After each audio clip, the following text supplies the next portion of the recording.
Hey, what's up, everybody? It's Steve again, Harmless Rebel, and it's time for another episode of What's Spinning. Just show off some of the CDs that I've been playing. A lot of these are from in my car cruising back and forth between work, cruising around, and some are from here in the house. Again, I'm working from home now, and I've actually run out of clean records to listen to. I've got a few stacks over there. I've got 4 full cubes in the Calyx full of records that I've bought over the last 6 or 7 months that haven't been cleaned yet. So, and 3 or 4 box sets. So I need to get to cleaning those. So I got more to listen to. Regardless, let's just kind of jump in. I don't know if you can even hear it, but in the background, I'm listening to ZZ Top live in Germany. 1980. Pretty good mix of stuff. Let me see. Almost all 70s. Oh, never mind. What am I thinking? 1980. I was looking to see if any of their 80s stuff was in there. I don't know what I'm thinking. But great CD. I've listened to this a couple times already in the car, but I thought I'd give it a spin again. So next up, I just bought their new LP. I've had their EP on vinyl for 6 or 7 months now, and I really wanted to get their debut. I guess they call it a mini CD. I mean, it's 8 songs. It's basically a full album, but this is basically their debut. This is From the Fires from Greta Van Fleet. Let me close some of this out. Sorry.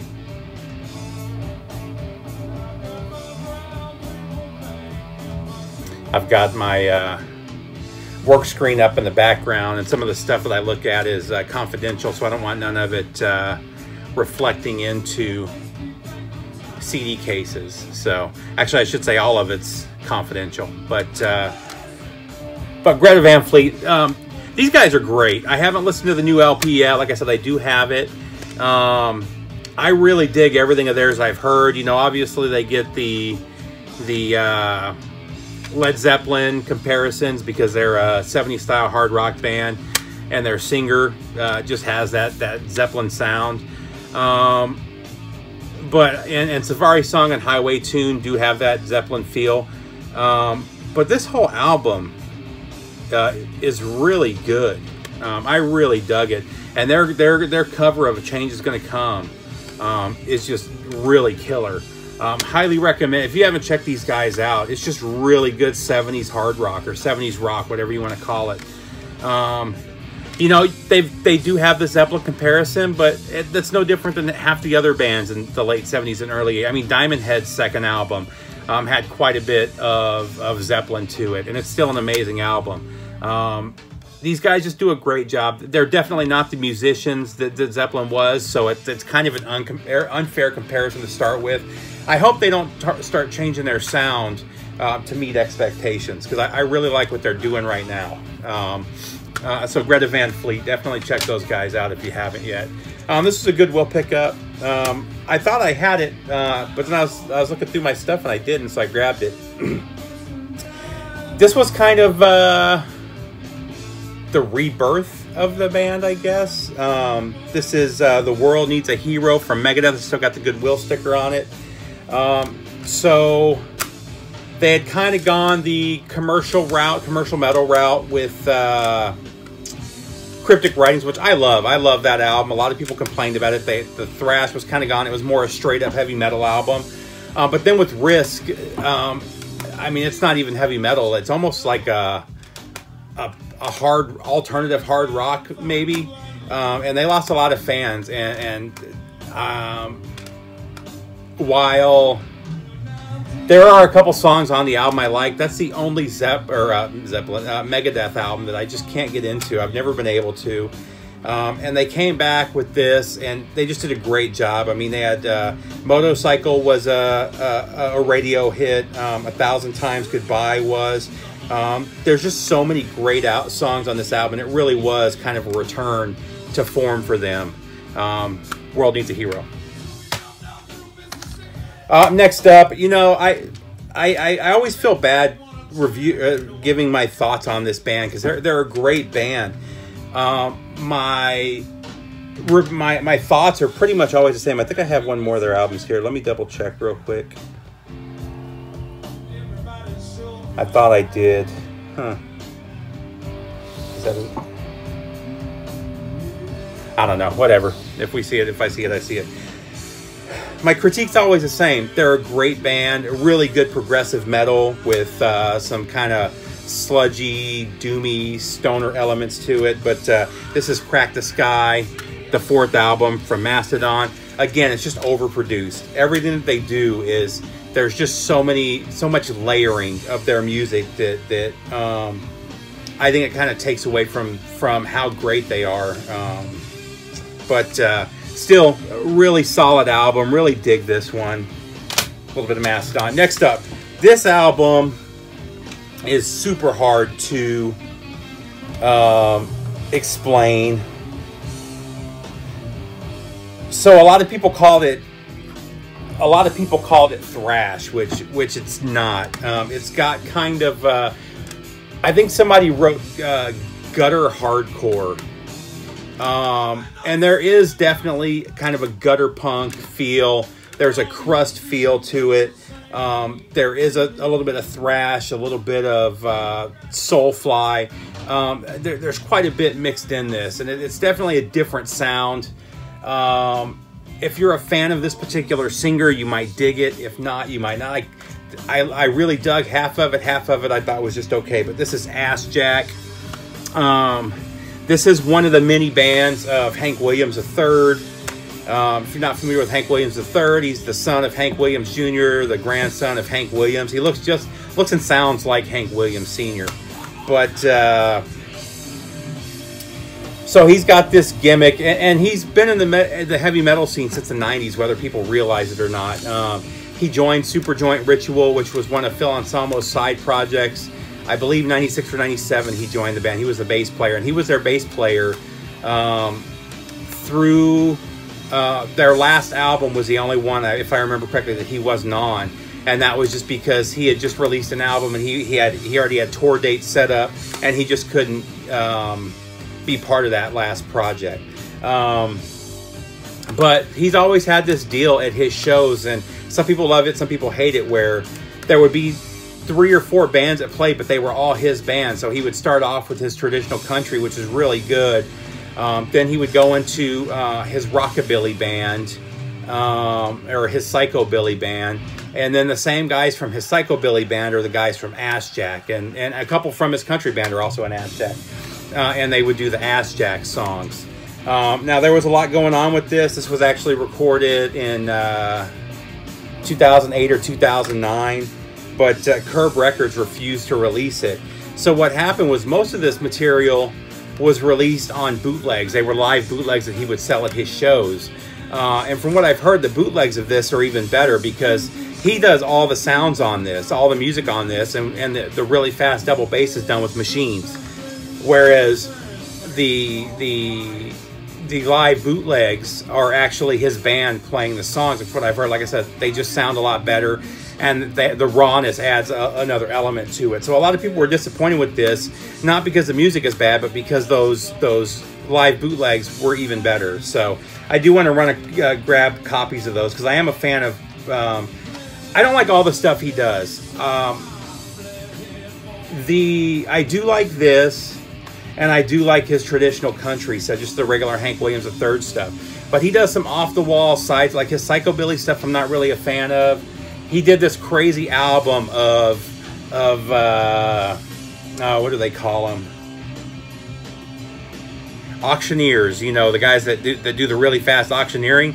So they're going really fast doing this traditional auctioneering, and he's playing punk behind it and heavy metal behind it, which is kind of a funny gimmick, but not something I would. And I checked it out. You know, I downloaded or streamed a couple songs from it, and it just didn't do nothing for me. But so next up, I talk about this particular the King Biscuit Flower Hour CDs. Anytime I see them, I buy them. I've got a couple on vinyl now too. They're always really good quality, but this is Mountain. November 3rd, 1974, from Passaic, New Jersey, at the Capitol Theater. Really great show. There's also a pretty good interview with Leslie West at the end of it. I mean, all their hits are on Mississippi Queen, Nantucket Sleigh Ride. They do cover a whole lot of Shakin' that's really good. Never in My Life. Just a really great live set from Mountain. Next up, this is a local band from Phoenix. I say local band because they were a local band for where I'm from. You know, these guys got pretty big, and they've got 7 or 8 albums, but this is the only one that I really got into. And although I have read that they were part of the Phoenix music scene at the same time I was, I don't remember these guys doing any shows or being at any of the bigger clubs back then. So I don't know if they were just, they got together in '94, but their first album wasn't until like 2000, 2001. And so, I mean, they may have been there, but I didn't know of them until much later. And actually, I think it was this album in 2007 where I really found out about them. But this is Authority Zero, 1234. Authority Zero was kind of a mix. A little bit of pop punk, a little bit of skater punk or skate punk.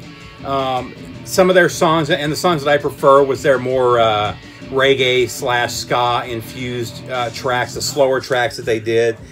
So like Sirens was a really killer, and that was a radio hit for them. Courage was a radio hit.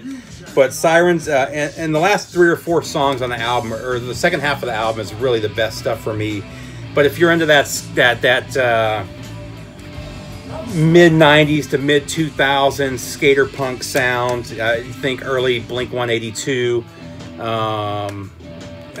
then you'll kind of be into this. I mean, there's definitely a lot of NoFX influence on this band. Again, most of the skater punk bands were influenced by NoFX, but definitely worth checking out if you're into that sound. We'll get back to that one. This is one that I ran across just recently, and I was really happy to see it because I never see these anywhere, and when I do, they're always way overpriced. But I picked this one up for like $4.99. This is Metal Massacre 6. And this one brings us Possessed, Nasty Savage, Mayhem, the American Mayhem, Hades, Hallows Eve, Hyrax, Dark Angel, Welcome to the Slaughterhouse, The Obsessed, and Martyr.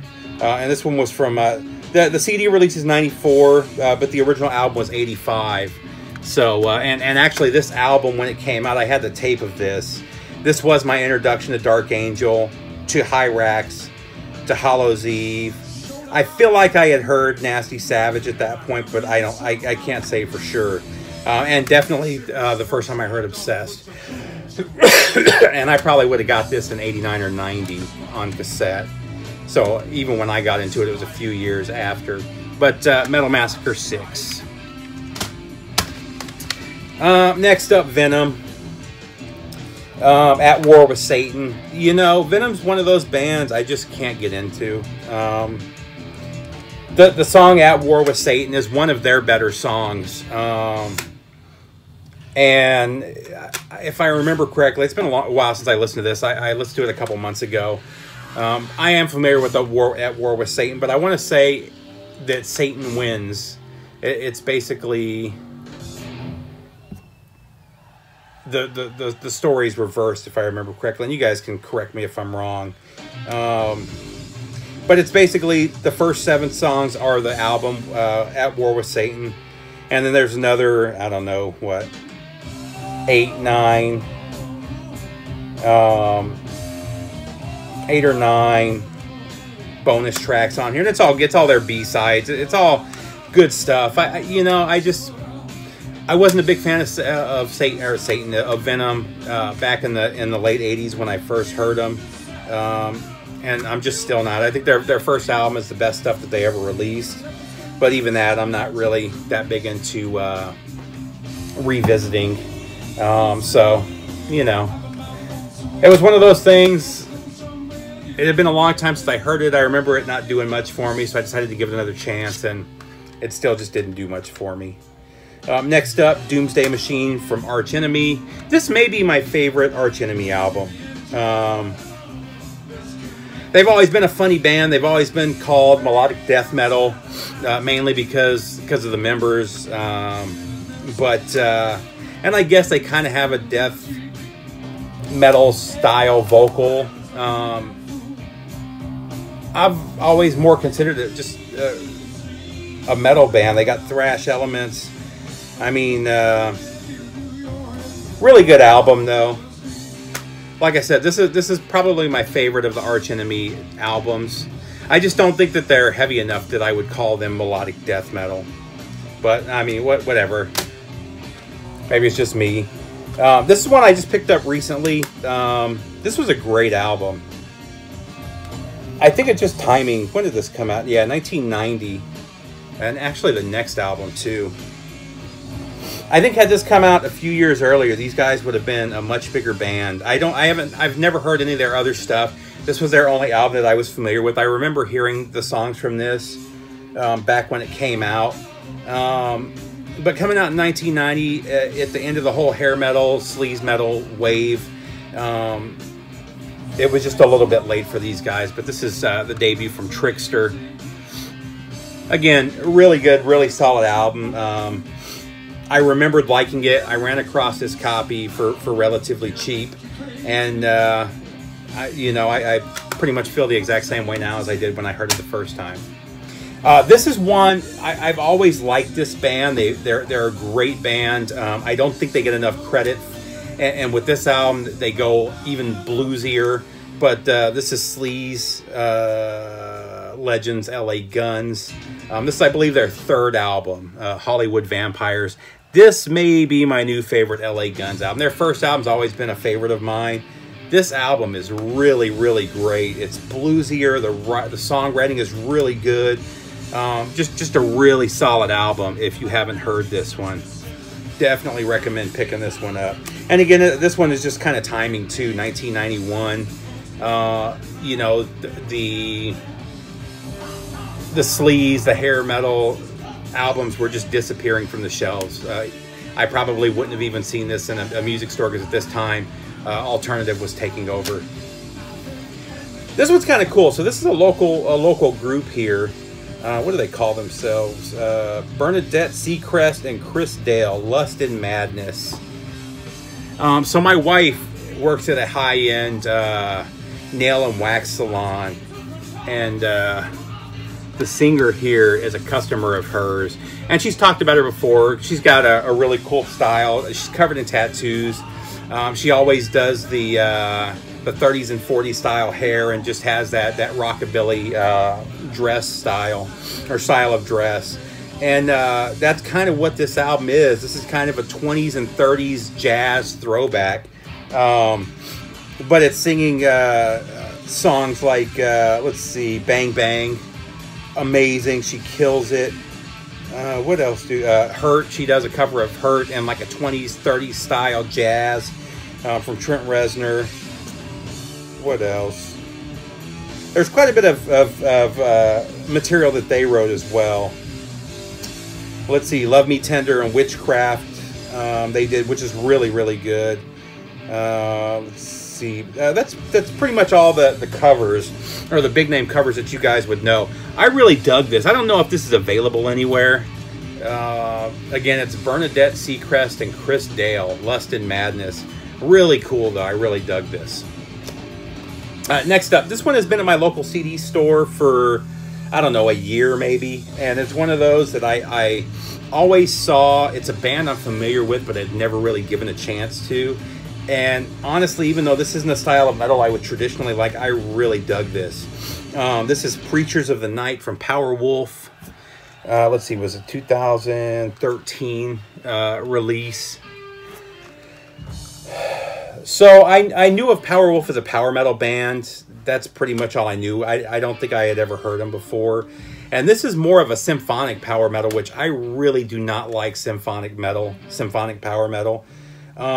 This is really good though. I really dug this. The symphonic elements are not too over the top. They flow with the music and kind of add to the sound, as opposed to You know, what I hear from some of the other. Plus, a lot of the other symphonic bands have the female singers with the high over-the-top vocals, which this one doesn't. So that may be why I like this one. But really solid album. Like I said, it just straight up power metal, modern power metal with the operatic elements to it.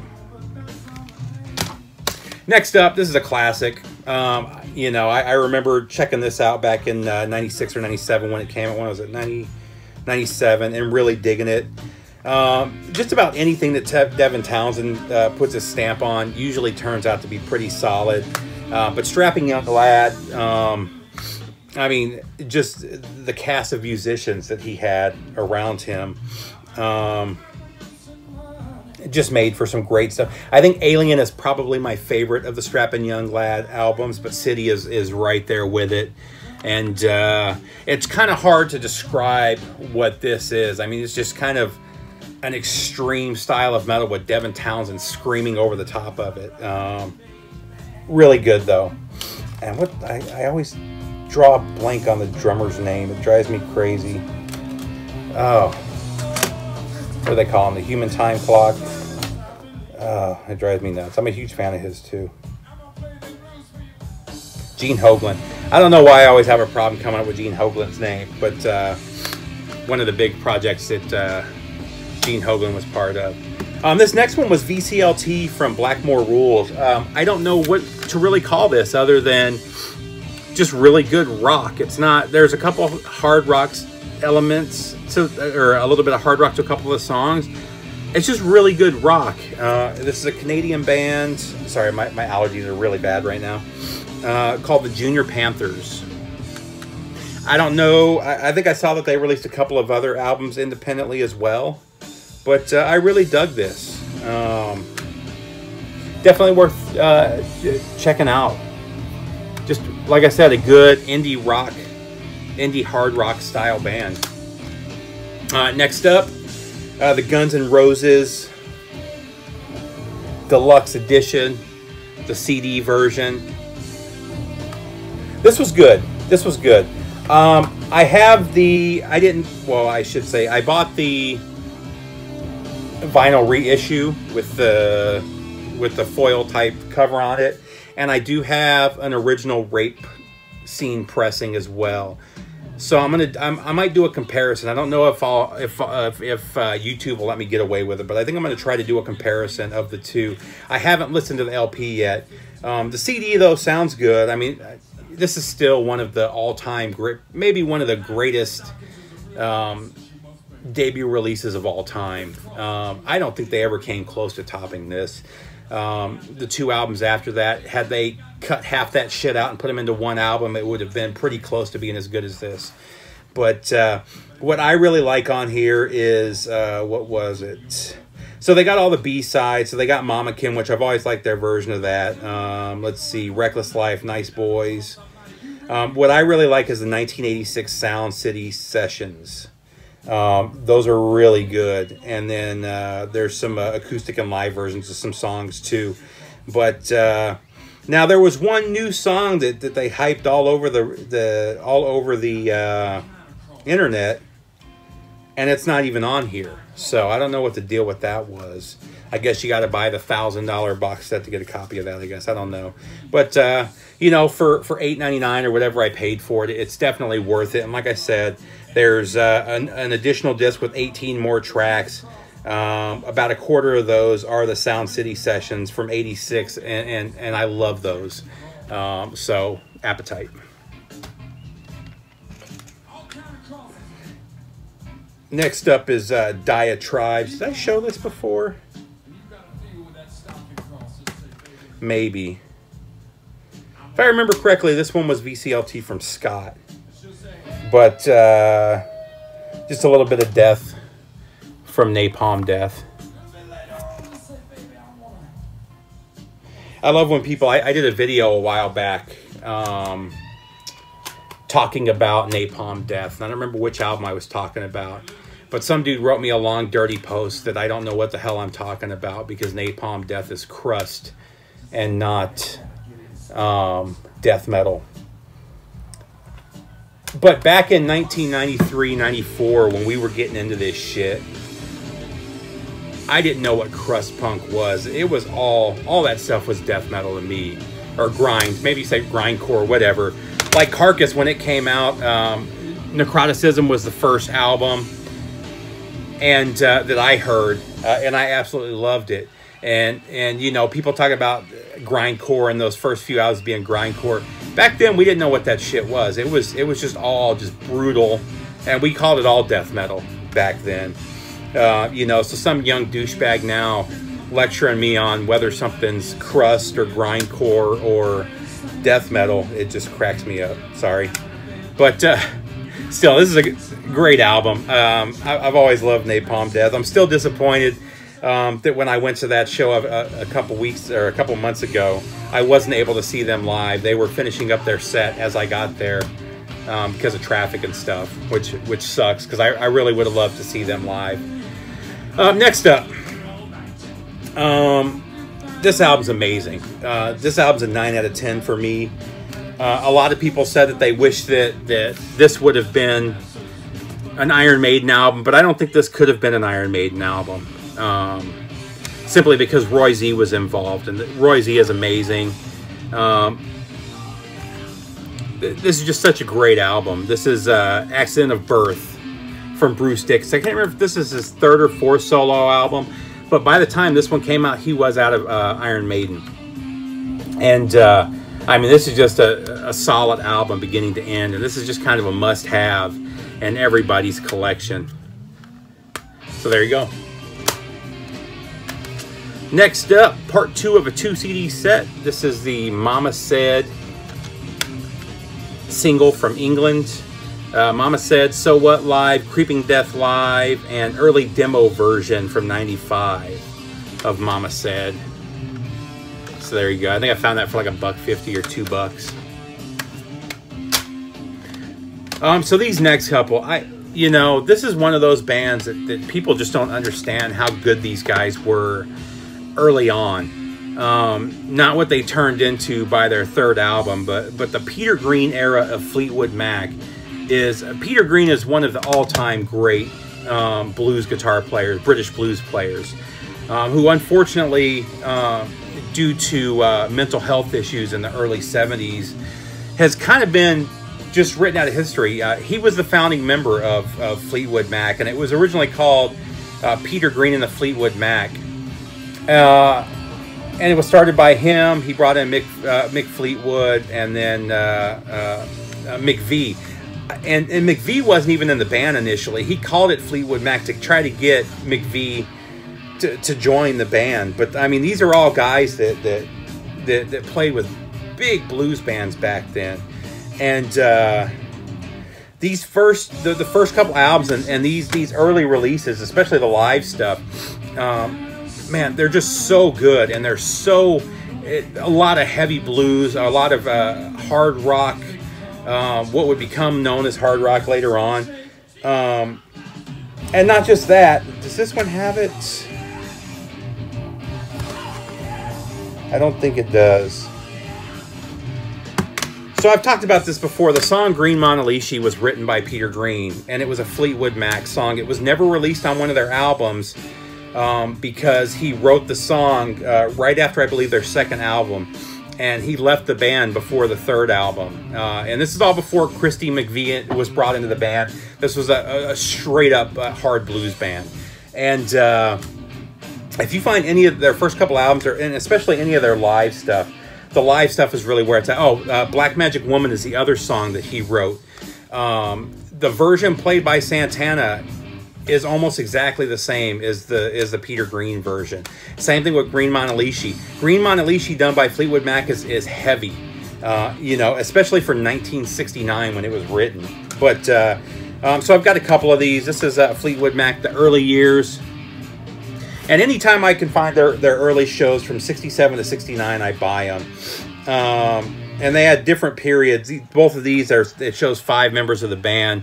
Early on, it was a 4-piece band, but Black Magic Woman, Madison Blues, they do Great Balls of Fire, they do Tutti Frutti, Green Monalishi, but these are like really good blues versions of those songs.